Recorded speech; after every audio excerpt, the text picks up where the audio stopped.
Bàbá Bọ́lá Ahmed Tinubu dẹ̀ fi ohun kan lélẹ̀ ó ní ẹ má jẹ́ kí Fúlàní ó gbàgbó yín lọ́wọ́ yín.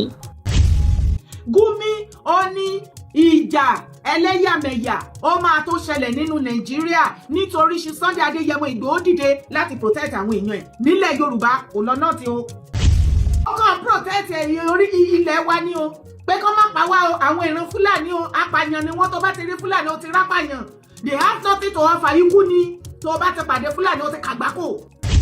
Ilẹ̀ Yorùbá ẹ̀yin ọmọ Yorùbá ẹ̀ bá mi fi síbi comment section kí ìpọ̀nrín kan gba bàbá ńlákú bàbá wọn kọ́ lè rí kà ń bẹ̀ wípé ogun yẹn gan-an la fẹ́ jà bí Sàmárà ọgbẹ́ ẹlẹ́yàmẹ̀yà yẹn gan ní kájà. Ẹgbà ní ẹ̀rà mi kalẹ̀ lọ́wọ́ nádánà ẹgbẹ̀ wá lọ́wọ́ Sheikh Ahmad Gumi ẹ̀dẹ̀ ní Gumi kọ́ ni Prime Minister Nigeria. Ethnic war may start in Nigeria. Breaking news. Sheikh Gumi warns of ethnic war as he go arrest suspected bandits. Islamic cleric Sheikh Ahmad Gumi has warned against Nigeria plunging into an ethnic war following the arrest of some suspected bandits by Yoruba Nation activists Sunday Igboho. Ìyá ń ronú ọmọ ń roka. A dúpẹ́ lọ́wọ́ Ọlọ́run lórí ọ̀rọ̀ tí Ìgbòho tó ṣẹlẹ̀ láìpẹ́ yìí. Bẹ́ẹ̀ ò bá gbàgbé láìpẹ́ yìí ni Ìgbòho rescue ìyá kan àtọmọ rẹ̀. Èyí ni tí àwọn ajínigbé lọ láìpẹ́ yìí. Ṣùgbọ́n ṣá o Sheikh Gumi ti wá jáde nínú èyí tó gbé mi wá sórí ètò lẹ́nìí níbi tí wọ́n ti fi àwọn fọ́nrán hàn wá. Ohun tí Sheikh Gumi sọ náà ni wípé níbi tí a bá dé yìí pẹ̀lú bí Sunday Igboho ti wọgbó tọ àwọn agbésùnmọ̀mí ó ní níṣe ni ìran Yorùbá ń kọ lẹ́tà sí ogun ẹlẹ́yàmẹ̀yà nítorí pé ó ní ìran Yorùbá ń dẹ́yẹ mọ́ àwọn bandits bẹ́ẹ̀ gẹ́gẹ́ ó ní wọn jẹ́ kí àwọn ènìyàn àwọn wà nínú igbó láti ṣe tó wù wọ́n ó ní nípa ṣíṣe bẹ́ẹ̀ níṣe ni àwọn Yorùbá ń lé gbogbo ọmọ àwọn tí wọ́n jẹ́ Fúlàní àti àwọn tí wọ́n jẹ́ ẹ̀yà agbésùnmọ̀mí kúrò nínú igbó ọba gbogbo ó ní òun sì ti sọ fún ìjọba tẹ́lẹ̀tẹ́lẹ̀ wípé kí wọ́n jẹ́ kí àwọn agbésùnmọ̀mí yìí máa ṣe tó wù wọ́n wípé àfàìṣe tó wù wọ́n kò ní jẹ́ kí apá ìjọba kó ká wọn. Bẹ́ẹ̀ ò bá gbàgbé Gumi kan yìí náà ló gba ìjọba níyànjú wípé ọ̀pọ̀lọpọ̀ àwọn tí wọ́n ń ṣe ìgbésùnmọ̀mí yìí ó náà ni kò wù tó sì wù ọ̀pọ̀lọpọ̀ wọn láti máa gbénú ìlú láti darapọ̀ mọ́ àwọn ènìyàn. Nínú èyí tí ìjọba Buhari pinnu gbà náà wípé bá a bá rí ọmọ Boko Haram tàbí bandit tó bá ṣetán láti ronúpìwàdà wípé àfikán gbarú àwọn èèyàn bẹ́ẹ̀ sínú oko ológun wa kí wọ́n sì darapọ̀ mọ́ ikọ̀ ológun orílẹ̀-èdè Nàìjíríà. Bẹ́ẹ̀ ò bá gbàgbé lọ́pọ̀ ìgbà ni àwọn sójà wa ti ń gbìyànjú láti mú àwọn bandits yìí balẹ̀ àti àwọn agbésùnmọ̀mí gbogbo. Ṣùgbọ́n nítorí èpò tó ti wà lára lùkámà àwọn tí wọ́n ti gbà síṣẹ́ ológun lára wọn òun náà ló tún ṣekú pa àwọn sójà tiwa ló fi jẹ́ sí pé gbogbo ìyànjú tí àwọn sójà ń gbà bẹ́ẹ̀ ni kìíní ọ̀hún ò bọ́ sójú ẹ̀. Yèyédára ti wá fi àfihàn rẹ̀ nínú àpilẹ̀kọ kan èyí ni tí ọ tẹ Yèyédára lọ́wọ́ níbi tí Gumi ti ń sọ wípé ogun ẹlẹ́yàmẹ̀yà náà dá sílẹ̀ yìí o nítorí pé Sunday Igboho ti ń wọlé tọ̀ àwọn ọmọ ìyá òun iye àwọn agbésùnmọ̀mí àwọn bandits gbogbo. Nínú ọ̀rọ̀ yìí òun náà ni Yèyé Kòwé Yèyédára ti sọ̀rọ̀ wípé àwọn tí wọ́n tún gbà bọ̀dé fún wa jù òun náà ni àwọn Sheikh Gumi ilẹ̀ Yorùbá. Nínú èyí tí a ti dárúkọ ẹni tí a ń pè ní Mufti Ìwó ẹni tó pèrè ní Gumi ilẹ̀ Yorùbá ẹni tó gbé pé gbogbo ìgbà ló sì máa ń pọ̀n tẹ̀yìn Gumi àtẹ̀yìn àwọn mùsùlùmí gbogbo níbi tí ó ti ń pariwo wípé àfi kí a ṣe kinní kan tí wọ́n ń pè ní Sharia oná gan nìkan ló lè tún ayé wa ṣe bẹ́ẹ̀ pé bẹ́ẹ̀ nìkan bá ti ṣe àfi ká pa ni o àfi ká gé orí ẹ̀ àfi ká gé lápá ká gé lẹ́sẹ̀ ó lòun ló lè ràn wá lọ́wọ́. Yèyédára ti wá sọ fún wa wípé bí kinní ọ̀hún ṣe ń lọ rèé o wípé Gumi ti dìde o ó ní ogun ẹlẹ́yàmẹ̀yà ti ṣẹlẹ̀ báyìí. Bàbá àṣà náà máa sọ tiwọn níbi tí wọ́n ti fi fọ́nrán arákùnrin kan hàn èèyàn nìtọ́ jẹ́ ẹ̀yà Fúlàní tó ti ń sọ wípé pàtàkì tí àwọn fi wà òun náà ní láti gba ilẹ̀ pàtàkì tí àwọn ti wà ó ní láti pa àwọn ọmọkùnrin gbogbo tó bá léegun láti gba ilẹ̀ wọn ni nítorí ẹ̀sìn àti nítorí gbígba ilẹ̀ nítorí jíjagun fún Allah àti gbígba ilẹ̀ wa òun náà ni wọ́n ń ṣe yìí fún. Wọ́n wá fi àwọn fọ́nrán ọ̀hún wà tẹ́ ti gbọ́ kinní ọ̀hún dáadáa.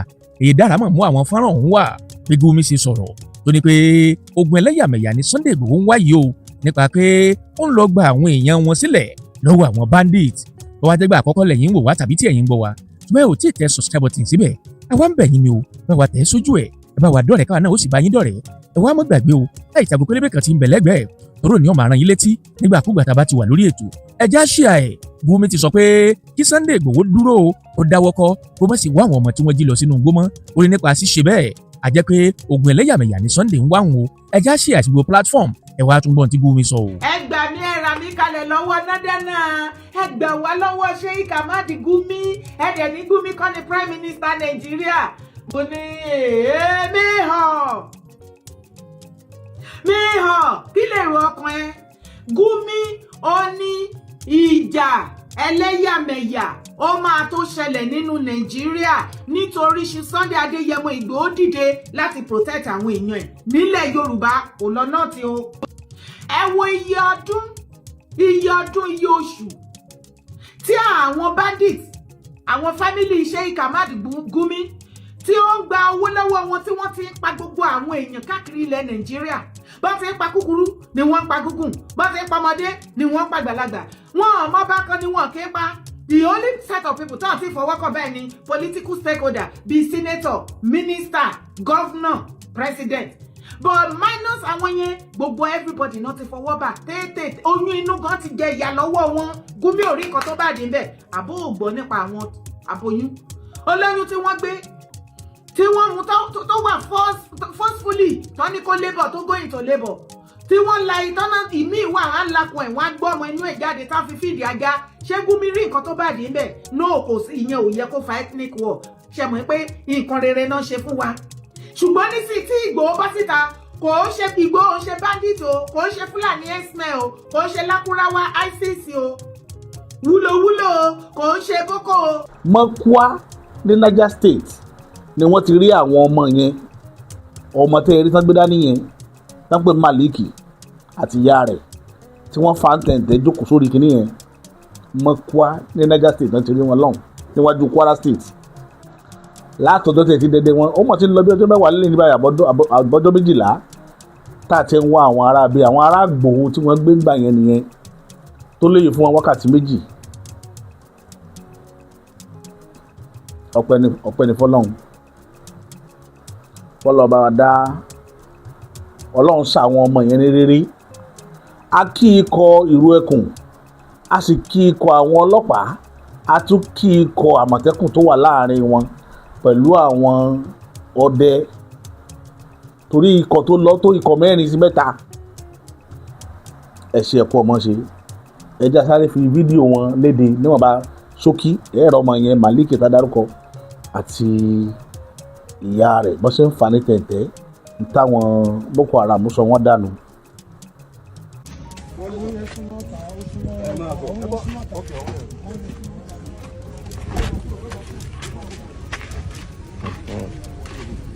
Kí orúkọ ẹ̀ náà? Malik. Kébì ẹ kọjú sí bíbá. Ẹ jẹ́ ká gbé. Malik. Ẹ jẹ́ kí ẹ kúrò mẹ́ pẹ̀lẹ́. Ẹ jẹ́ ká gbé wọn. Àbí ká gbé wọn sórí wíìtì. Ẹ gbé wọn kílà ẹ gbé wọn. Ọyá ẹ gbé wá. Ẹ pẹ̀lẹ́.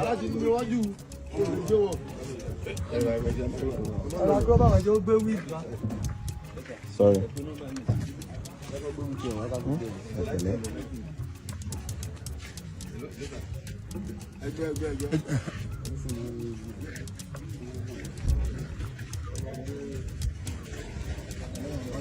Pẹ̀lẹ́ ọmọ 2 years yìí ọmọ 2 years.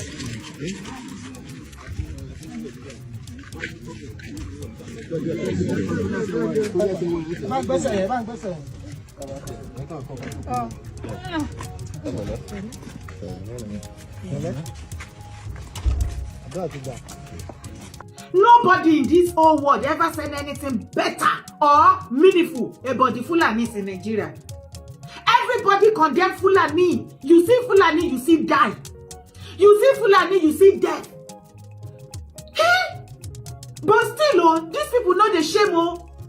You sure say that this same word we dey? Because it be like say these people know the hear wetin people dey talk, oh. If not be so now, how come Gumi come out, they threaten ethnic war?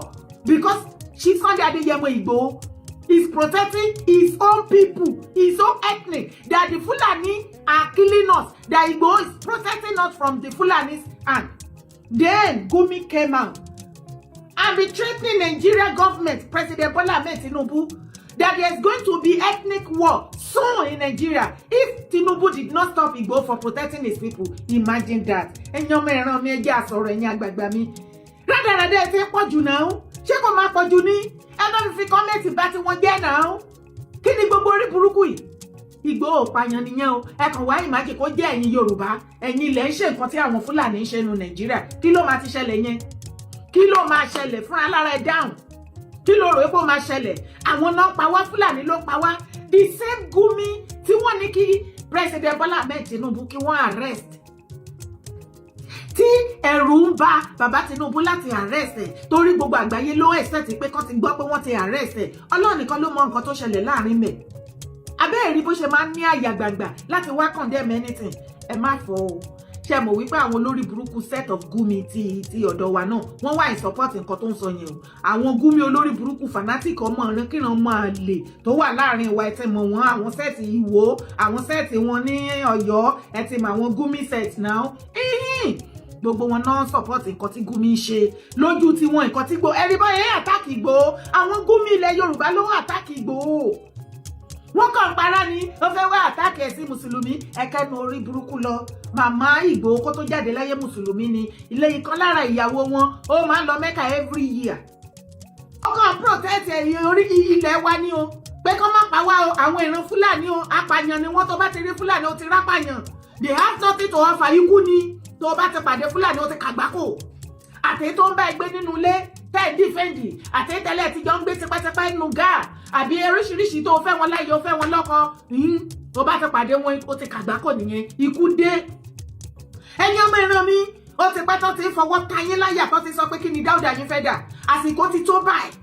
Tó bá jẹ́ wípé Ìgbòho protect ilẹ̀ bàbá ẹ̀ àti àwọn ìran ẹ̀ lọ́wọ́ àwọn family Gumi kó má pa wá mọ́. Òun ni Gumi ṣe ń threaten wípé there is going to be ogun ẹlẹ́yàmẹ̀yà. Ẹ jẹ́ kó tètè bẹ̀rẹ̀. Kọ́níkálùkù kó kọ́ ẹ̀kọ́ ẹ̀lẹ̀. Kọ́níkálùkù máa bá tiẹ̀ lọ àti sọ pé àbá yín ṣe mọ́, ẹ̀yin lẹ́ fi tipátipá rúra yín mọ́ wa. Torí kò sí nǹkan míì tí Fúlàní ní láti ọ̀fà Nàìjíríà ju kí ni àlìmájìrì, àti kí tún ni jihadis, àti kí tún ni banditry, àti kí tún ni terrorists.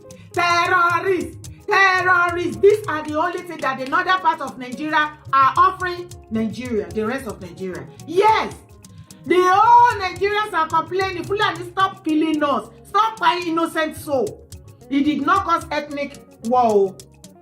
No, that Gumi come out now, be warning Igbo for protecting his people is going to cause ethnic war. Allah believe in one Nigeria, but there is nothing like one Nigeria. Ṣé one Nigeria tẹ́tẹ́ pààyàn? Ṣé one Nigeria tẹ́tẹ́ lọ gbé tẹ́lọ invite jihadists wá ní àwọn Islamic country? Ṣé one Nigeria tẹ́tẹ́ gba ransom tẹ́tẹ́ máa pa wọ́n dànù? No now. Let me jọ kó wo video. There is no nationality in this country that Fulani have not visited them with terror. There's no nationality in this country. So if this terrorism continues, it is our fault, not the fault of the terrorists. Because that is their own business. That is what they are. That is their own definition. To kill, to steal and destroy and take over the land. So if all Nigerians will not unite and fight this common enemy, Fulanis have become terrorists. Killer Fulanis are the terrorists. And we must understand something. I read the press release issued by the Sultan of Sokoto.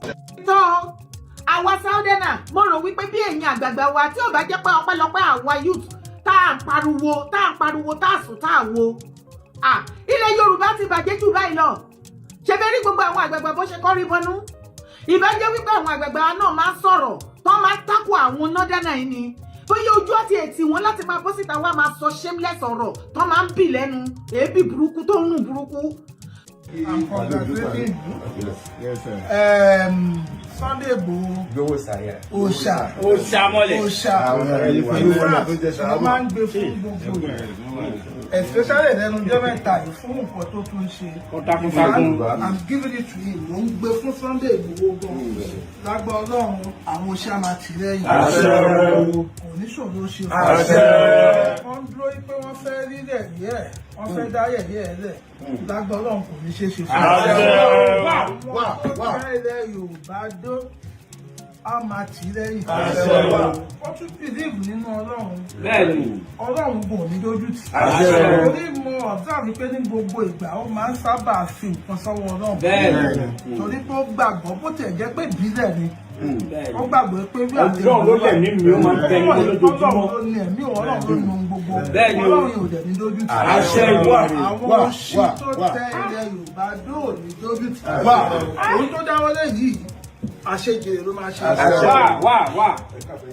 Àjàgbá yìí ní tààrà. Báwa bá ogi tó bá dé, wọ́n máa wáyé lù. Ìjà tó ń jà yìí àjàgbá ló máa jà. Náà ni Dr. Ayéfẹ́lẹ́ náà. Man of the people ní ọ̀nà àtọ̀gbà fún wọn ṣe. Gbogbo ayé tí mọ̀ wọ́n sí dáadáa is a good example to people. People they are looking forward. He is a role model. They are looking forward to emulate his way of life. Kò dẹ̀ mọ́ ṣe Ọlọ́run jẹ́ kó lè. Torí tó o bá kọrin tí ò bá dùn ìwọ náà fetí ara ẹ̀ gbọ́ náà ṣé ojú òkì ti ná dẹ́nà ni àbí kí ló ń ṣẹlẹ̀ gangan? The same Fúlàní tó jẹ́ wípé kò sí any other tribe tó ń pa ẹ́ ní Nàìjíríà ju Fúlàní lọ àbí kí ló gbé lẹ́nu brothers wa yẹn kì í ṣe Yorùbá. Fulani is the only ethnic tó ń pa every other tribe ní Nàìjíríà, yet Gumi one of them. Ó tún lérí mọ́ ìjọba bàbá Tinubu wípé ìjà ẹlẹ́yàmẹ̀yà ogun ẹlẹ́yàmẹ̀yà ó máa bẹ̀rẹ̀ nítorí pé Ìgbòho ó protect ilẹ̀. Tó bá jẹ́ pé ogun ẹlẹ́yàmẹ̀yà yẹn la máa jà tá fi máa lálàáfíà tí gbogbo ilẹ̀ wa tá fi lálàáfíà tí ò sí pa ń jínigbé lẹ́ni ẹ̀rù ń bàyàn nulẹ̀ lọ́la. Dẹ́ ẹ jẹ́ ká kúkú jà kó ní kálukú bá tiẹ̀ lọ. Torí kò kúkú sí èrè kankan tí ìran Yorùbá tó ń jẹ lára Fúlàní, kò dẹ̀ sí any tribe kankan tí mo mọ̀ nù Nàìjíríà tó ń benefit anything from the Fúlàní. Ilẹ̀ Yorùbá, ẹ̀yin ọmọ Yorùbá ẹ̀ bá mi fi síbi comment section kí ìpọ̀nrípọ̀n gba bàbá ńlá kú bàbá wọn kọ́ lè rí kà ń bẹ̀ wípé ogun yẹn gan-an la fẹ́ jà this time around. Ogun ẹlẹ́yàmẹ̀yà yẹn gan ní ká jà. Ṣé Nàìjíríà as a country kí ni contribution àwọn Fúlàní nínú Nàìjíríà? Mo máa ń bi yín nínú gbogbo fídíò mi ìdẹ̀ rí yín kẹ́ dá sí kẹ́ sọ̀rọ̀. Látọ̀dọ̀ ibẹ̀ ẹgbẹ́ títì náà máa dàgbà sí ibi tó ti ń ṣe báárà. At the end of it, ìjọba wọn láwọn gbé 120 something billions náà ṣàmà ń gbélẹ̀ wọn láwọn fẹ́ ṣe mass wedding. Látọ̀dọ̀ tèmi Fúlàní nǹkan tó contribute jihadis ó ti mọ nǹkan tí jihadis wà kó gba ẹ̀sìn by fire by thunder tó o bá ti gba ẹ̀sìn kò kú kò pa ẹ́. Wọ́n tún contribute àlìmájìrí wá rí wọn àwọn ọmọ kékèké wọn láti inú oyún ẹgbẹ́ títì iná ti máa ń rá kòrò wọn ti yọ igbá tí wọ́n fún wọn igbá color black color red color yellow color green oríṣiríṣi tó bá wù wọ́n ni. Of course bàbá wọn terrorist ni ìyá wọn àlìmájìrí kí lẹ expect nínú tribe bẹ́ẹ̀ yẹn. Ṣé ojú òkì ti Gumi ni? Gumi Sheikh Ahmad Gumi, why your shame no dey shame you? Shame no dey catch another Fulani. Ṣẹ̀ṣẹ̀ máa gbọ́ wípé ó ń kógun jà ẹ̀sìn ẹ̀kọ́ mọ́mọ́ fẹ́ fi sọ lẹ́nu ni káwọn èèyàn lè sọ kí àwọn mùsùlùmí kan lè kẹ̀yìn sí ṣùgbọ́n at the end of it irọ́ yín já gbogbo nǹkan tẹ́ fẹ́ fi parọ́ mọ́ gbogbo ẹ̀ ti hàn sí gbangba. Ọ̀pọ̀lọpọ̀ àwọn ọmọ mùsùlùmí ilẹ̀ Yorùbá náà ti rí òdodo wípé Ìgbòho ní anything against ẹ̀sìn. Kìkìdá ká má pa àwọn ìran ọmọ kóòtù ajíire Yorùbá mọ́. Òun ni Ìgbòho gbé dání ṣé wọ́n ní ìfẹ́ ìran èèyàn odogun ni. Tí Gumi bá protect ẹ ṣáà rí bóyá máa múra kankan lórí àwọn terrorist tó sìn. Anytime tọ́wọ́ bá ti bà wọ́n tó flush wọn tí tó ṣe kinní yẹn fún wọn dáadáa ẹ̀rí tábọ́ sí tata wá sunkún gọ́ọ̀mẹ̀ntì ò ní right láti name àwọn bandits ní terrorist kò yẹ kán pè wọ́n terrorist. Ṣé ìgbọ́ wèrè ẹ̀dá ó wá fẹ́ máa fi àwọn terrorist brother àtàwọn ọmọ ẹ̀ ó fẹ́ máa fi kọ̀ bí àwọn ojúlówó ọmọ kan olóríire ìran ọmọ aládé. No. Ibẹ̀ ni kọ́kọ́ là ń lọ. Bàbá Tinubu, President Bola Ahmed Tinubu, PBAT. Bàbá Tinubu ọmọ olódòdé. Ẹ̀yin ọmọ bàbá Tinubu ẹ bá mi share fídíò ìkódọ́dọ̀ wọn. Bàbá Gbàjà máa bàjọba yín jẹ́ o. Ṣé ẹ rí bàbá Fẹ́mi Gbàjà? Kí ni mo ti sọ pé bàbá Fẹ́mi Gbàjà máa bàjọba yín jẹ́? Ó ti ń bàjẹ́ báyìí. Ó ti ń bàjẹ́ níbi tó ní àpẹẹrẹ. Ṣé rí gbogbo nǹkan lẹ lè ṣe bàbá Tinubu kí wọ́n forgive yín? You see this particular one, ọṣẹ ni lára ìjọba yín, ọṣẹ burúkú ni kò dáa. Èní kẹtẹ́jì sọ́fìn, ọlá kẹtẹ́jì sọ́fìn, ṣé kẹtẹ́ nìkan lọ kí ló dé?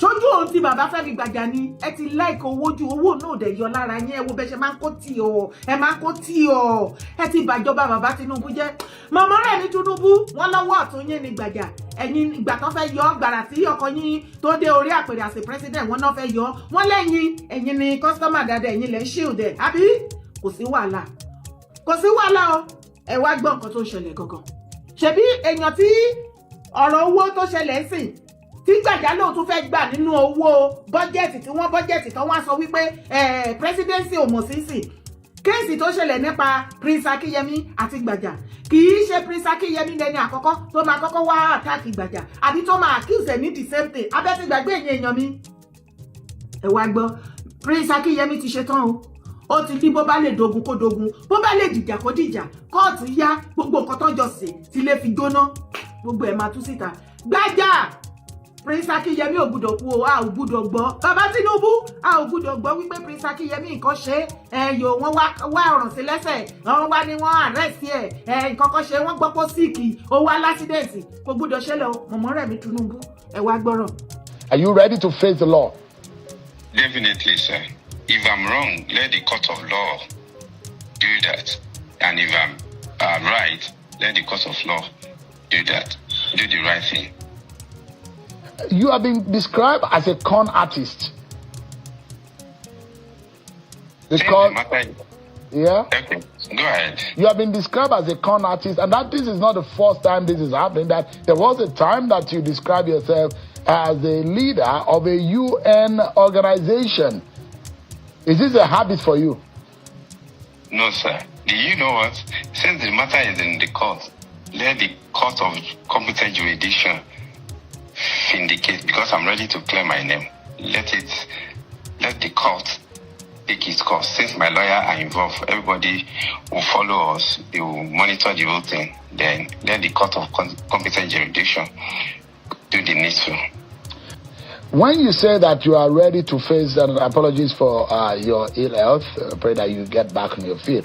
How you got an office in the Federal Secretariat? SGF denies you, the federal government denies you.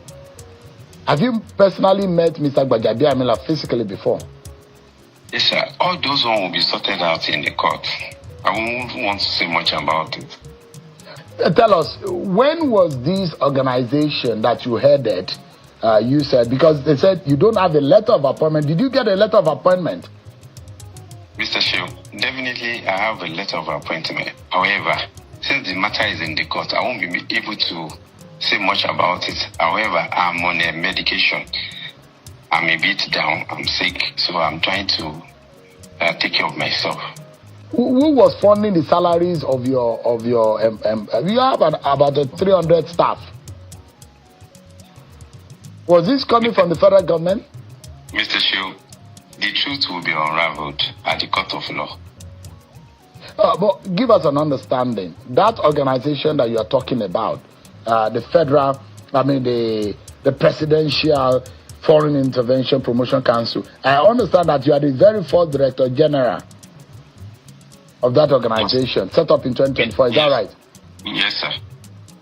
Who exactly addressed your letter? Was the letter addressed from the SGS office or the office of the president?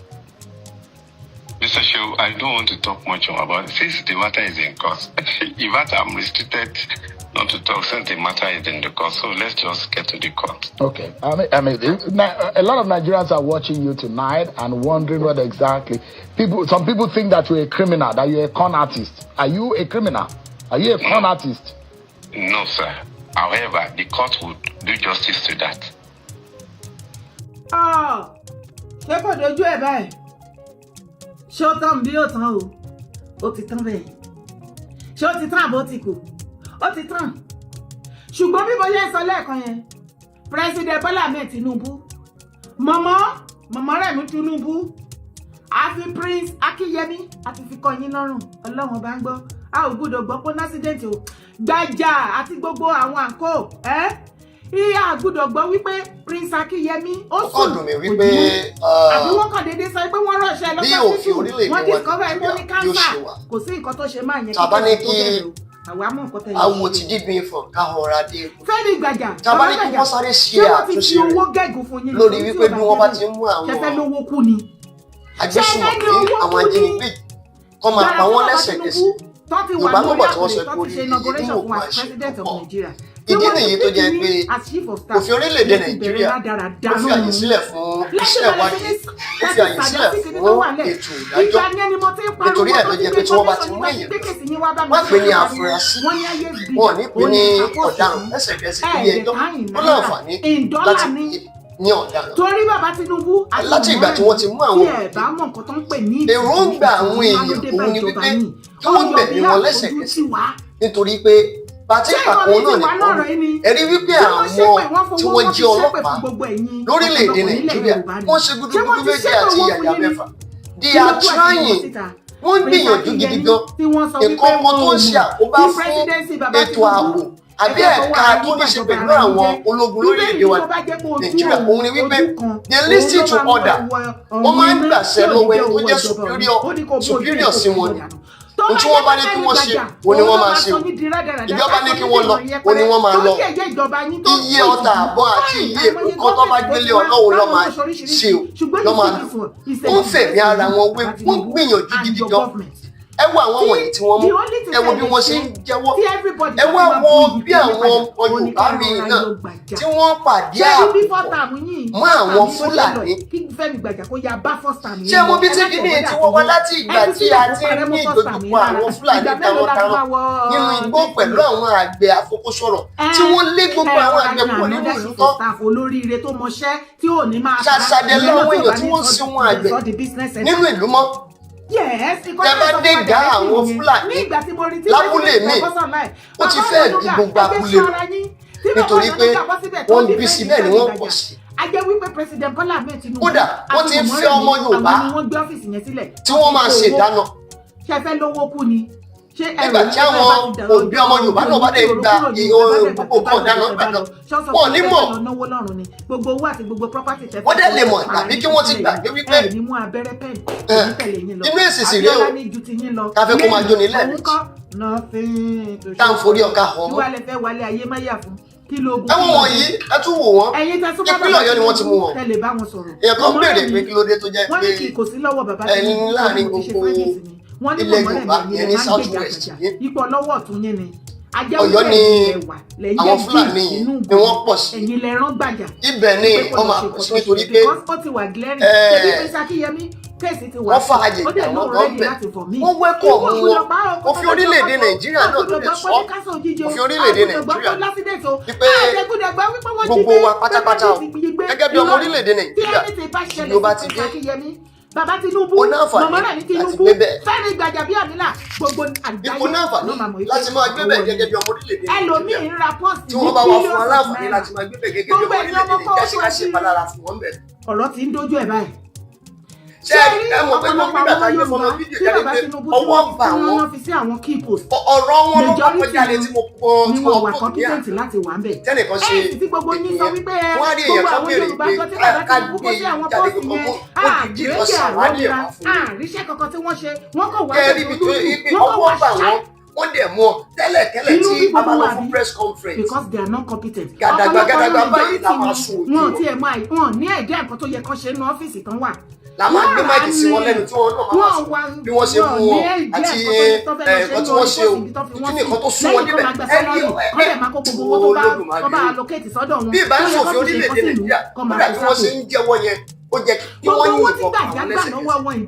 Wọ́n á mẹ́kọ̀ owó wọn padà náà. Nígbà wọn bí wọ́n lè rè pé kí ló sún ẹbí bẹ̀ kí nìkan tó fà á o wọ́n ní èdè ló sún ẹbí bẹ̀ wọ́n ní ẹ̀rọ dúdú kí ló ojú ẹ dúdú ó dẹ̀ mọ̀ ẹgbẹ́ kan yẹ ìwà burúkú ló dẹ̀ ń. Mi rò pé ìjọba bàbá Tinubu wọ́n ti mọ̀ nǹkan tí ó dàrú láàmú òun lòun ní nǹkan tó ń ṣe.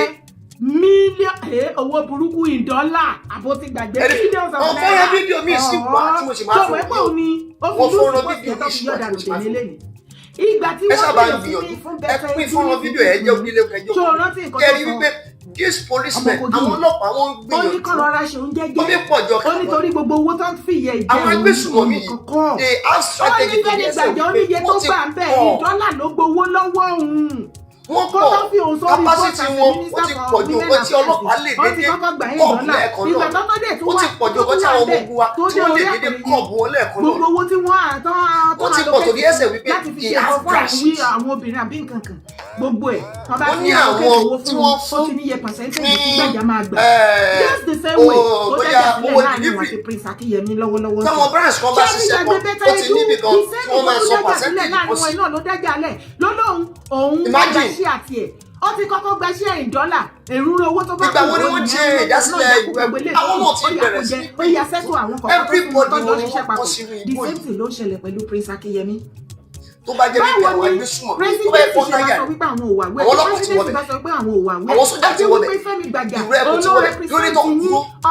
on presidency behalf òun ló fi sign ọ́fíìsì yẹn. so the government are trying the policemen are trying àwọn sójà wọ́n gbìyànjú. wọ́n tún allocate owó fún wọn nínú bọ́jẹ̀tì Nàìjíríà presidency dẹ̀ sọ wípé ìgbàjọ ọmọ kankan pa ẹ má ṣe yẹn náà ajẹ́ pé bàbá tó gbọ́ àbí mọ̀mọ́ rẹ̀ mí ẹ̀yin gangan lẹ̀ mọ́ pa ibẹ̀ ni kọ́kọ́ la tún yìí lọ. àwọn agbésùnmọ̀mí yìí ló jẹ́ pé ìwà burúkú wọn ni wọ́n sáàpì from one location to another location tí wọ́n bá ti notice pé wọ́n wà ní location kan tí wọ́n bá máa mú lọ síbẹ̀ wọ́n tún ti kúrò ńbẹ̀.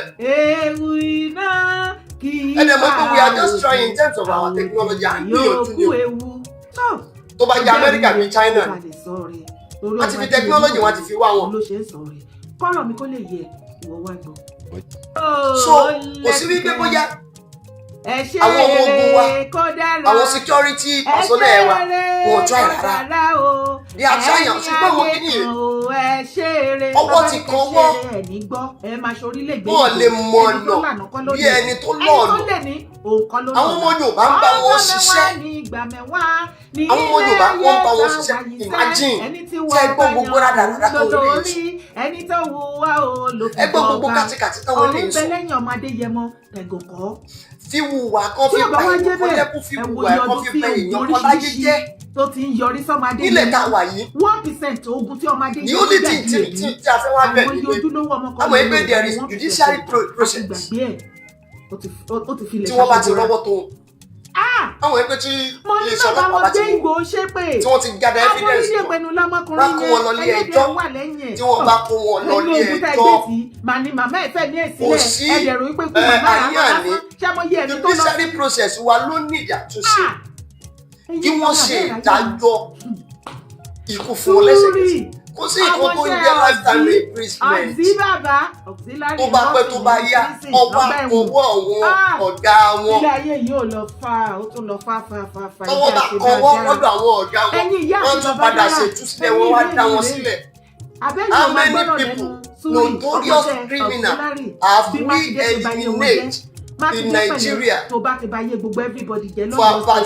to 30 years ago? ṣèbí bọ́n ṣe fẹ́ wá bọ́ọ̀sì ilé ìgbò ní 2021 ó wà wíẹ̀ gone are the days of àwọn notorious criminals tí wọ́n lọ dáná sí Oyènúsì ọ̀sẹ̀yìn ẹ̀ Mákindé kò ṣẹ̀yìn ẹ̀ ìwọ ló wọ́n lọ ṣebí àwọn tó wọ́n kọ́ lọ dáná sùn bẹ̀ lélẹ̀ ẹ̀yìn èèyàn mo ti sọ fún yín wípé àwa lọ tọ́jú wọn pamọ́ síbẹ̀ títí wọ next year February. ìgbà míì tó bá tán máa sọ pé ẹja fún ní amnesty pé wọ́n ti ronú ìwà yẹn wọ́n kò tọ́jú wọn pamọ́ síbẹ̀ there is nothing like lifetime imprisonment ẹja ti tọ́jú ẹ̀ pamọ́ síbẹ̀ bẹ́ẹ̀ bá máa dájọ́ fún wọn ẹja jọ fún wọn lẹ́sẹ̀ pẹ̀lú ọ̀pọ̀lọpọ̀ àwọn ẹ̀rí máa jẹ́ nìṣó eléyìí tí a ń gbọ́ lẹ́nu wọn. ilé ayé ilé asán.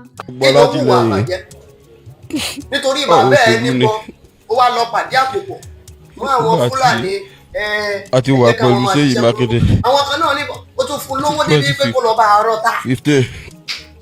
báwo ló ṣe mọ ibi tí wọ́n ti ta ọ̀tá ibo ló ti ń ta ọ̀tá gbogbo ìyẹn náà pẹ̀lú iṣẹ́ tó jẹ́ kó ayé kí wọ́n iṣẹ́ ilé ìṣọ́nà máa wọ́n fi gbèsè lé lórí. àpàdà kọ́tẹ́sì there are a lot of criminals láàrin àwọn tí wọ́n jẹ́ ẹ̀ṣọ́ aláàbò náà nítorí kò sẹ́ni tó máa mọ̀ pọ̀ bí ọlọ́mọ. tí sáà yẹ tẹnu bodò who have àtúpadà access to ammunition most 2023 in the country tí kì bá ń ṣe àwọn military personnel. so àwọn ni wọ́n ní access àìdé ni sí ó pe ọ̀gá àwọn wa ammunition. Alhaji Mukaila Lamidi Ọ̀sùnlárí pé because there are àwọn kan máa wà ní department of ammunition handling. nínú ò lè bá wọn ṣiṣẹ́ o. àwọn kan ló máa wà nínú store yẹn nínú store amúnisàn wọn àwọn ìmí ìwà tó jẹ́ pé bí wọ́n bá tẹ̀ lọ́ọ̀sì tàbí pé kíní kan wọn ọ̀gá pátápátá ò ní mọ̀ ìbọn ọlọ́wọ́ ní ìjà jẹ ọ̀gá 300 ní 300 àti mẹ́ta àti kankan sẹ́yìn láti jọ gbéra wálẹ̀ so ojú bí oṣù márùn-ún sí mẹ́ta lọ́sìn tí ọ̀gá orílẹ̀ jáde orílẹ̀-èdè Nàìjíríà làwọn ìjọ ṣiṣẹ́ fún wọn náà nígbà yẹn náà ni irọ́ kan pa fún ọ̀gá ìgbà tí wọ́n ṣe darapọ̀ mọ́ wọn òun ni mo ti dárẹ́ nìyẹn o látara bẹ̀ wọ́n náà ń tàbọ̀. ó sì ránṣẹ́ wá pé ṣé bẹ́ẹ̀ ló yẹ kí n lọ. òfin tó dẹ̀ sọ wípé kí ọmọ orílẹ̀-èdè Nàìjíríà tó bá ti ní ìwé tó lè gba ìwé lórí pé kò ní bọ̀ pẹ̀lú àwọn ẹ̀rí àti ìdí pàtàkì kan àṣà ni kí wọ́n abolish ẹ̀ a lè ní kí wọ́n abolish ẹ̀ náà. ìjọ tí wọ́n búra fún gangan ní May 29 láti fi safeguard nígbà mí o. ìlọ́wà. àmọ́ ṣé gbogbo aláfẹ́ níbọn ni. à ń ṣe àjọyọ̀ yìí pé àwọn tí wọ́n níbọn gan àwọn olè gómìnà wọn ṣàmójútó ẹ̀ dáadáa. àdánù àti ògùn àti pàtí lọ́wọ́ yẹn kó ogun dé. ọ̀ka bímọ ó bóró ni. wọ́n ṣe bá ọgbẹ́ fún ẹ̀wọ̀n tó ṣẹlẹ̀ ní Oǹdó. àwọn ikọ̀ Àmọ̀tẹ́kùn àwọn ikọ̀ yìí náà ń ṣiṣẹ́ bí awọ́kì náà most especially àwọn tó wà ní Oǹdó. gbogbo àwọn tí wọ́n dá sílẹ̀ ní àwọn ìpínlẹ̀ Yorùbá mi. Àmọ̀tẹ́kùn jẹbàjẹbà ni wọ́n Àmọ̀tẹ́kùn jẹ ráìsì jẹ spag jẹ indomie ni wọ́n. ṣùgbọ́n àwọn tó wà ní Oǹdó they are working tirelessly. ó tẹ́wọ́ gbà. wọ́n ṣe àfihàn àwọn ọ̀dà nínú àwọn wọ́n gba àwọn tí wọ́n jí gbé wọ́n gbà gbé mi dúró. imagine Àmọ̀tẹ́kùn kódà 70% of owó ransom tí wọ́n lọ sọ wọ́n gbà lọ́wọ́ wọn. wọ́n gbà lọ́wọ́ àwọn ajínigbé yẹn. tíkẹ́ẹ̀tì ẹyọ kan ni nígbà tí wọ́n máa mú àwọn ajínigbé kan imagine fún ọkọ̀ kan bàbá àtọmọ ẹ̀ mẹ́ta ọkùnrin mo wá kún tíkẹ́ẹ̀tì dé. they are doing the work of ajínigbé. ó ń lọ bí 15. wọ́n ṣiṣẹ́ ajínigbé. pé kan láago wọn sàkó gbogbo ẹ̀ lóṣìṣì. wọ́n sọ láti sọ di family business. mo lè ṣe bó làwọn ti fẹ́ ṣe bó làwọn ti fẹ́ tà fún àwọn eléyìí tí ò ní di ìṣọ̀lẹ́nu ṣùgbọ́n. ibo gbogbo la fẹ́ báyà já ibo la fẹ́ báyà rájà ó ti sún náà ó ti sún everybody wa. àwọn ọmọ aráàlú àti ó ti sún everybody wa ẹni tó bá lè gbà wálẹ̀ ní ẹ̀ẹ́dẹ́gbẹ́ gbà wálẹ̀. ìyẹn ni ọ̀gá sọ. nísìnyí ọ̀pọ̀lọpọ̀ àwọn ẹ̀dẹ̀kú òǹbẹ̀ ní mítè yẹn. ó ti wà lápá wọ́n sọ àsọtẹ́lẹ̀ wọ́n ríran àwọn wọ́n rí wípé láàrin oṣù keje àwọn ọkọ̀ mi láti May 29 Ìbàdàn sílùú Èkó Èkó sílùú Ìbàdàn ẹni tó sì Ìbàdàn expressway wípé àwọn bandits wọ́n máa dá ojú ọ̀nà. àṣìṣe ẹjọ́ kan náà ìjọba tó tó jẹun tá a ṣe wọlé tó a sì gbà fọlọ́ mo káwọ́ ọkọ̀ yẹn wálé mo kó wọn sínú ilé tó bá sáfẹ́rẹ́ ìgbà tó bá ní ìdílé náà bá wọ.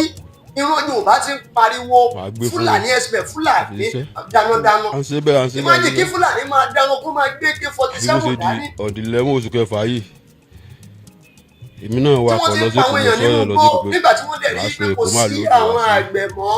Ìbàdàn bó ṣe dòru táwọn tó wà lórí pé mi ọlọ́pàá wà lórí fún kẹ́ni. wípé tẹ́ ẹ bá fẹ́ kéré oko yín lágbàtà láàfíà o àwọn fẹ́ iye báyìí nígbà tí wọ́n dẹ̀ wá dá wọn kọ́. bí ọ̀sìnlárì ìgbà tí wọ́n dá wọn kọ́ Mákindé tán náà ni wọ́n wá fi kidnapping ni wọ́n wá fi ṣiṣẹ́. ìgbà tó padà sẹ́tù pẹ̀lú ẹ̀ tó padà jáde tó ṣe wọ́n fi kidnapping wọ́n fi ṣiṣẹ́ sí. ṣèbẹ́ni bóyá ta sí Ìgbòho ìgbà yẹn Ìgbòho ṣọ́tù Kútọ́nù. ìgbà wo làmọ̀ náà dé. tẹ́ ẹ bá rí ṣe Sunday Adéyẹmọ Ìgbòho ní Nàìjíríà ó jẹ́ wọ́n sì máa ń fi ìrànwọ́ fọ́nà fídíò tó kù kẹ́ lọ́wọ́ nǹkan tí àwọn ìrẹ́ inú gbogbo wọn ń dùn inú Súrì ń dùn táwọn náà ṣe inú Mákindé ń dùn wọ́n mú àwọn nínú igbó tí wọ́n wọ̀ yẹn wọ́n mú àwọn Fúlàní wọ̀sápì àtọ̀pọ̀lọpọ̀ ohun. wọ́n ní ká ní wọ́n mú wọn lẹ́yìn bẹ́ẹ̀ nínú ọ̀sìnláàmì yes ṣé a ti gbàgbé ni bó ṣe ń ta sí kò rọrọ sí ẹ̀dá yìí oríṣiríṣi fídíò tí ọ̀sìnláàmì ṣe tó di pé Mákindé Ọlọ́run wá bàtà rin wọn jẹ́ tó padà wá jù sẹ́wọ̀n ẹ̀wọ̀n tó ti lọ mú jáde lórí Ajímọ̀bí ló kọ́kọ́ jù sẹ́wọ̀n ìgbà tí Mákindé ìdè ó lọ mú ìgbà tó tún lò ó tó padà kú sílẹ̀. ìwà burúkú ń gbé inú wọn. ṣe bẹ gbẹ́láyé lẹ́nu Súrì báyìí. tí wọ́n bá wá mú wọn tí wọ́n bá wá bẹ̀rẹ̀ sí ní confess ẹ máa wọ pé sẹ́ni tó ń sọ̀rọ̀ ẹni tó confess tó ń sọ̀rọ̀ jẹ́jẹ́ yìí wọn náà ló ń hùwà burúkú báyìí bí kẹ́ ẹ gún pa ní ìgbà kí kẹ́ ẹ sún kẹ́ ẹ gbàgbọ́ lọ́wọ́ ọlọ́pàá kẹ́nìkan yìn wọ́n pa. wọ́n tún ṣe títí òun ló ṣe máa rí wọ́n di àkọ́fẹ́sì. ẹlẹ́dẹ̀ẹ́ ni ìjẹ́ kan rí pamọ́ lé. kọ̀fẹ́sì wọ́n máa ń fóyàn lórí ó máa ń lóyún. gbogbo ọdún tó fi sàṣálà fẹ́ ni ẹ̀. ẹ̀yin tún burú yàtọ̀ ẹ̀yin tún níkà yàtọ̀ ìwà burúkú gbẹ̀rù yín yàtọ̀. auxiliary sùúrì lẹ́ni ẹlẹ́ni wá kọ́ àwọn ọlọ́pàá wa. auxiliary dà. they are trying their best. wà lọ́gbẹ́ wọ́n ń gbìyànjú wọ́n ń rọwọ́ tó. Ìgbò tí wọ́n ní kò tó bẹ́ẹ̀ kó wọ Ọ̀yọ́ state mọ́ wọn á pa Kílódùmarè kó túbọ̀ fún ọ ṣe kó náà ni. auxiliary sọ sí Ìgbòho ń gbà náà. nígbà tá a bá rí pé gbogbo àwọn ọmọ ogun gbà mí wọ́n kó ara wọn lọ sínú gbó. àìmọye àwọn tó jẹ́ pé bàbá wọn ń ṣe sójà ọkọ wọn ń ṣe sójà wọ́n ti dá láì ní bàbá wọn ti dá láì lọ́kọ mọ́. ọ̀rọ̀ Ìgbòho mà ti kọjá gbogbo yẹn. ṣe bá ń gbọ́ lókè. we can't sit here we can't stand there káwa máa sọ pé àwọn ọmọ òbí wọn ṣètò. mi kì í sọ̀rọ̀ dànù. Sunday Igboho kọ́ àwọn èèyàn ẹ̀ ọlọ́fẹ̀mí ara wọn pé wọ́n wọ́n mú kóyè lọ anything can happen. Ìgbòho dé nílẹ̀ Yorùbá lẹ́ni ní Nàìjíríà lẹ́ni. wọ́n yìnbọn sí wọn. ẹ sáré kú gan ni o. lílẹ̀ ní tó àwọn tó fara gbọgbẹ́ fara gbọgbẹ́ àwọn tó fara gbọgbẹ́ fara gbọfà àwọn tó rí kóyọ ń bẹ̀ a máa dúpẹ́ pé kò sẹ́ni tó kú nínú wọn. lọ sínú they went there lọ kọ́ àwọn Fúlàní láti lọ kojú wọn. DSS ọmọ kankan ẹ jẹ́ kó rí wọ́n tó ní Sunday Igboho ẹ jẹ́ lọ wá àwọn military personnel wọ́n wọnú igbó yẹn wọ́n lọ láti lọ kojú wọn. àwọn ibi tí wọ́n lérò yẹn pé wọ́n lè fi ṣe route láti fi jáde àbí láti fi wọlé. wọ́n débẹ̀ pa láwọn ojú ọ̀nà wa láwọn títí máa ń ṣe wà. ìmájìnà àwọn ènìyàn náà ló máa wá sínú ìlú tí wọ́n máa lọ lóúnjẹ fún wọn ní gbogbo. mo sọ fún èèyàn kidnapper yàtọ̀ sí bandit o. kidnapper yàtọ̀ sí bandit kidnapper bí àwọn ọ̀gá ọlọ́ṣà ni wọ́n. ẹ máa dé ó níbi tí mo lọ lórí fídíò tí mo mú alálẹ̀ yìí ó níbi tí mo lọ bẹ̀. kò sí kankan bẹ̀. àwọn agbésùnmọ̀mí wọn ò dá mọ́ wọn wá wọn ò sì dá ní kékeré. because bandit inú igbó ló ń gbé terrorist ni wọ́n. ìjẹta on the 2nd Fúlàní ló dẹ̀ wọ́n wọ abúlé kan ní Kwara ní Ìgbàjà nínú gbogbo ìran nílẹ̀ ní orílẹ̀-èdè Nàìjíríà. ọba Àgbàjà mọ́lẹ̀. àwọn ìran Fúlàní ni wọ́n ń gbé inú igbó. Ọlọ́run ọba ló yọ wọ́n o. nítorí kíni nítorí àti wọ́n sì mú lára àwọn ọdẹ tí ń sọ kábíyèsí. kíni rí sí tí wọ́n dẹ̀ fẹ́ràn ṣé wọ́n sì máa ń lù ní ìlú tó kù ni. ṣùgbọ́n àwọn ọdẹ yẹn náà gbà ṣé wọ́n dẹ ẹran ni wọ́n dẹ màálù kiri ní ìlú tó kù. wọn àgbà fún wọn látó fi bẹ́ dànù. wọ́n kó wọn síbi kan lọ́ máa wọ́n jẹ́ wá fún wọn ni. ṣé ẹ máa wòran kí Fúlàní ó fogun jà yín lójijì. nítorí pé àwọn ò fẹ́ náwó. ṣé ẹ máa wòran. ìbéèrè ti mímu lónìí nítorí pé kojú ní ìmọ̀ ń dùn yín ká ní ojoojúmọ́ làwọn ará bí wọ́n kàn sílẹ̀ Yorùbá ojoojúmọ́ ni wọ́n kàn sílẹ̀ Yorùbá ṣùgbọ́n káwọn lè jèrè ó sì nídìí tó dé kéegun tèmi ó máa pariwo ó nídìí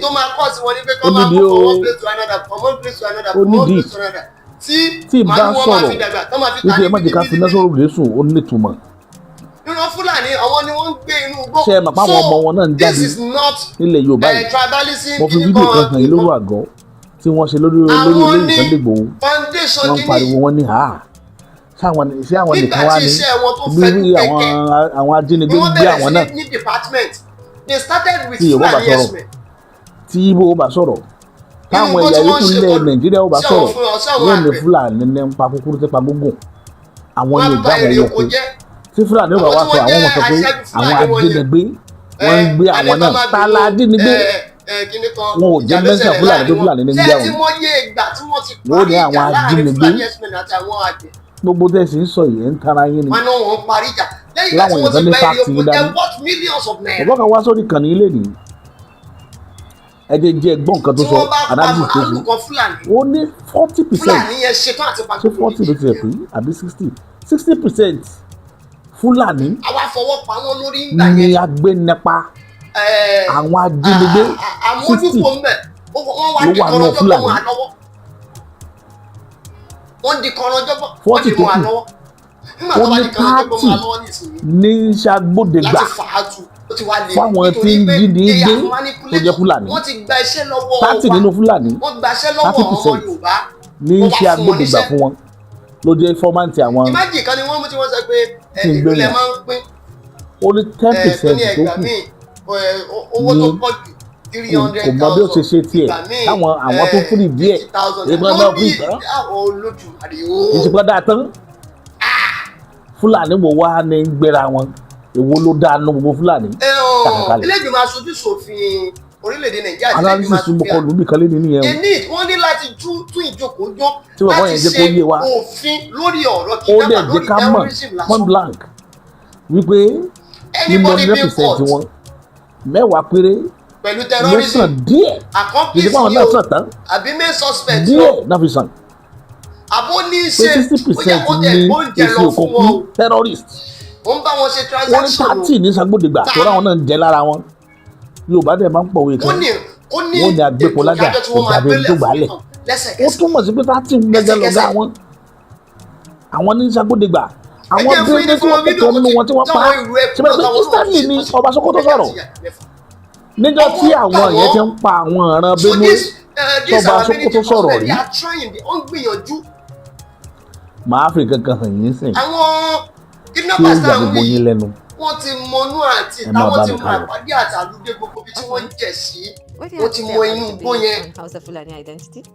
They don't stay in one place. Yes, I'm very sure the tí wọ́n bá debate sọ about the Hausa Fulani ìkọ́lé ni identity, I think wọ́n tún mú it's fún ọwọ́ ẹni ẹlẹ́ni wọ́n stemming tún from mú fún ọkùnrin bẹ́ẹ̀ lack wọ́n of tún lọ knowledge síbẹ̀ of lọ́la. the history of like Nigeria and what we ẹni have tí wọ́n gone bá through jẹ́ pé as a torí bá people. kó yọ ẹjẹ́ kí I wọ́n wá just ṣàlàyé. watched an interview of Professor Tijani Nania mo on wọ́n fọ́nrán Arise fídíò kan ẹni tí where orí he kó yọ discussed about tó ń this ṣàlàyé pé and gave very good ìta àwọn fi points. rìn But maybe one thing I just wanted to add on that nígbà was tí wọ́n that jẹ́ òun gbé many ìta people àwọn that fi want rìn to do this division or want to àwọn tó separate rìn the mọ́jú Hausas mọ́ from the ọjọ́ kejì ni. Fulanis may find it very difficult to do. They know Say what during the they are jihad, doing. when Wọ́n mọ̀ fún wọn Amfodio ṣe. was leading the jihad in northern Nigeria, nítorí pé as tí wọ́n bá part of the dúró síbi Islamic kan jihad ọmọ process, ambush is that wọn whenever you àwọn kidnappers ni wọ́n conquer máa a ní people or a dẹ́ẹ̀ land, síbi kan. you don't kill the women, you don't Terrorists. kill the children. àwọn bandits So yìí what they do is wọ́n they take the women as wọ́n ní dẹ́ẹ̀ síbi concubines. kan And Muhammad Bello, the first ibi ilẹ̀ bá sultan, sún wọn the sí son of Usman tó ń Amfodio, rẹ̀ wọ́n tí wọ́n fẹ́ took sinmi sí ni the wife tí wọ́n bá of tún sinmi báyìí pa àwọn tún lọ. Serki Gobe, that's the king Who of do Gobe, that? Yunfa.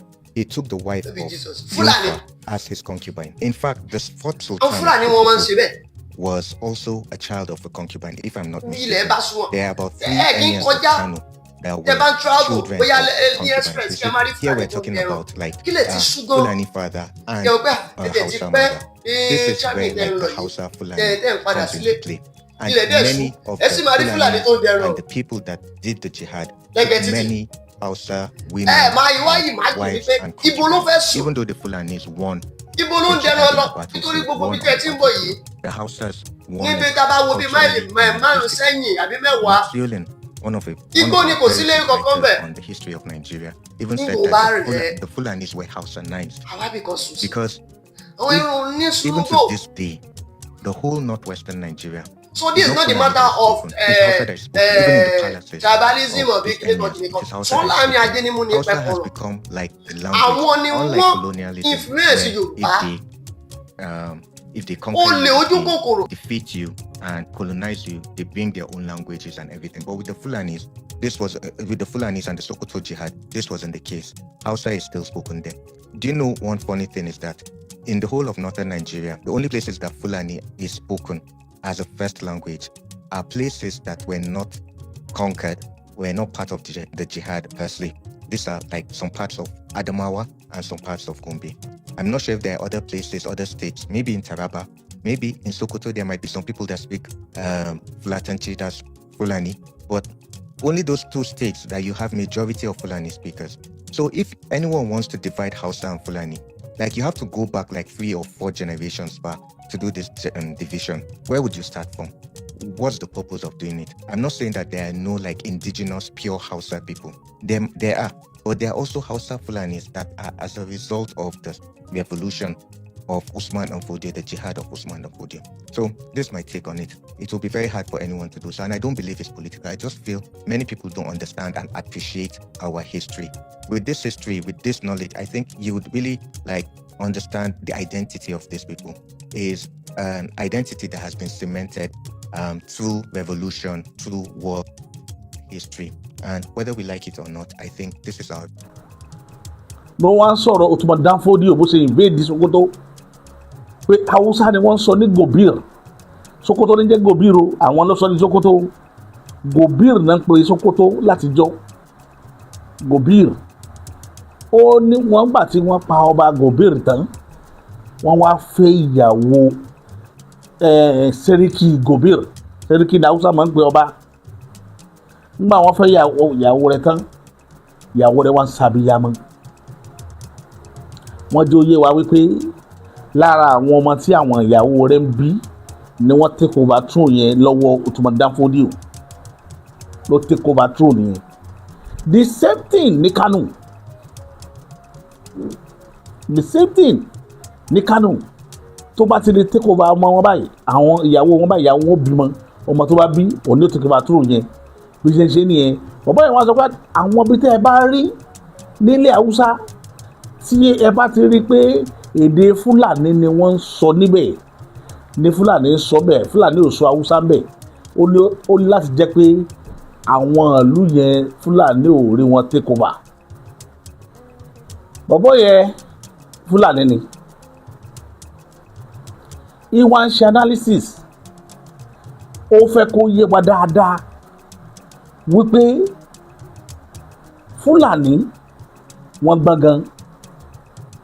Ìlú tó bá invade tọ́mọ̀ fún àwọn làwọn da ìlú yẹn rú, èdè ìlú yẹn ni wọ́n máa sọ. Níbi tí wọ́n gbọ́dé wọ́n sọ èdè ìlú yín ní kíákíá.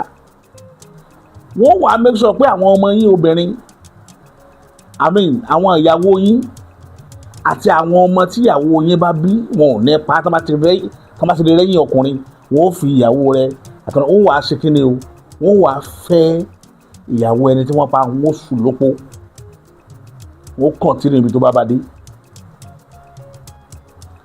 Ọmọ tí ìyẹn bá wá ń bí fún wọn, wọ́n wà máa yí ọkọ rẹ̀ padà. Àwọn ọmọ tó bá bá nù lé iṣẹ́ tẹ́lẹ̀ wọ́n pa wọ́n ní o. Wọn ò ní jẹ́ kó survive o, wọ́n pa. Wọ́n ṣe é ní Ìlọrin tẹ́ ń wò.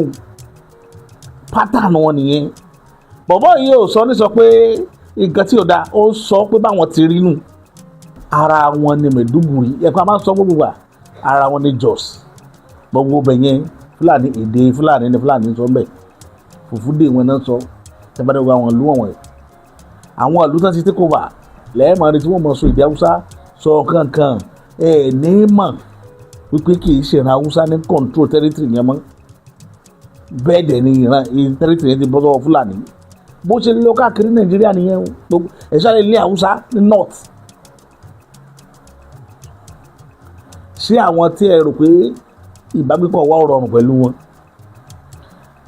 Látijọ́ orí táwọn olóyè Sunday Igboho, àwọn ọ̀rọ̀ ẹkùn tó ti ń wọgbó, àwọn ìyàwó ni wọ́n ń bá nùgbẹ́.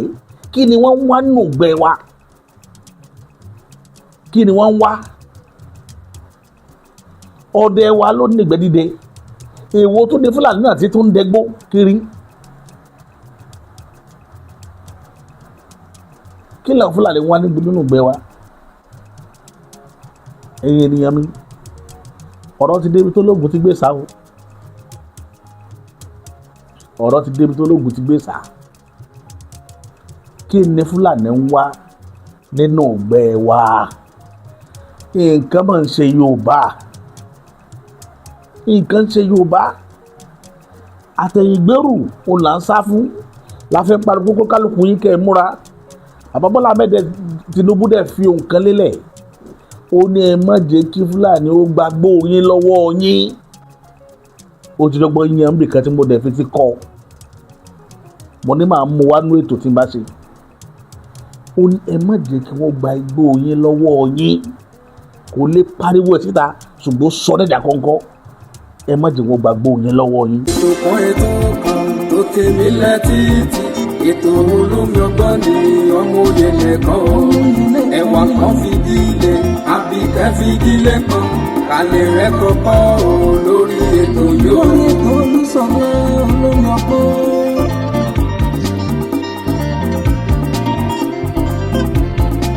ọmọlé ìwé o ẹ fara yín balẹ̀ kẹlẹ̀ rẹ̀ kọ́kọ́ o lórí ètò yóò. àtẹ̀yìn àgbàlagbà ẹ jẹ́ kájọ máa gbọ́ ètò Olúṣọlá ní olómi ọgbọ́n o. olómi ọgbọ́n ètò olóyè lẹ́kọ̀ọ́ mi. ètò kan tó ti mí létí ètò olómi ọgbọ́n ní ọmọ òye lẹ́kọ̀ọ́ o. ẹ̀wà kan fìdílé àbíkẹ́ fìdílé kan alẹ́ rẹ̀ kọ́kọ́ o lórí ètò yóò. alẹ́ rẹ̀ kọ́kọ́ rẹpẹtẹ o lómi jàmbó rẹpẹ.